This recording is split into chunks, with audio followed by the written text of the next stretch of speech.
Good afternoon. Today I want to talk to you about a culture/religion that is nearly extinct and that I'm 99% sure you've never heard of before.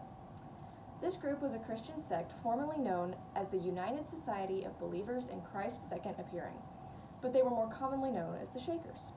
The Shakers were a celibate Chiliastic group that established communities in the United States during the 1800s. Their founder was a woman named Anne Lee. Anne Lee claimed to have spiritual revelations of the heavenly kingdom, and she created the Shaker lifestyle to reflect the values that she believed were revealed to her.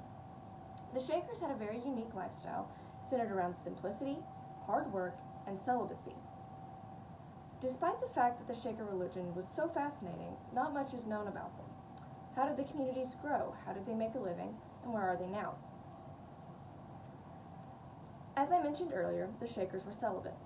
As a matter of fact, men and women in Shaker communities had very little interaction with each other. They lived in separate places, they worked separately, they even ate separately. Even blood relatives were separated when they joined the community. The Shakers believed that marriage was a distraction from their faith and from hard work. So how did the Shaker community grow from its original 8 members to having several thousand members at the height of its popularity? The Shaker community had 2 main methods of growth. The first was converts. People came to the Shakers seeking refuge in a simpler lifestyle.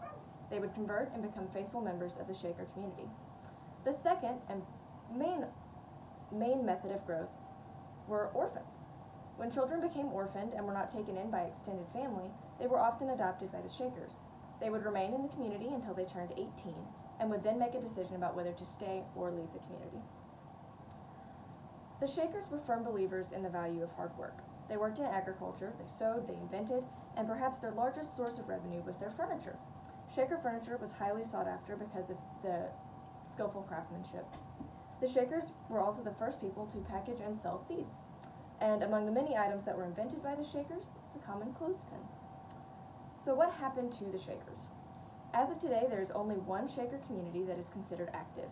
It's in Sabbath Day Lake, Maine, and it is home to the last 2 Shakers, Brother Arnold Had and Sister June Carpenter. You can visit Sabbath Day Lake and other Shaker communities to get a glimpse into their culture and what their lifestyle was like. In conclusion, the Shakers were a hardworking group of people who believed in a simple and celibate lifestyle. They grew their communities through converts and caring for orphans, and they were incredible farmers and craftsmen. Unfortunately, as time wears on, the Shaker community has dwindled down and has been almost completely forgotten before it's even fully gone. Oh, and my sources were Britannica, article on Shakers. It was written by their editing team, and an article by Blakemore that says there are only 2 Shakers left in the world, just covering the last 2 Shakers.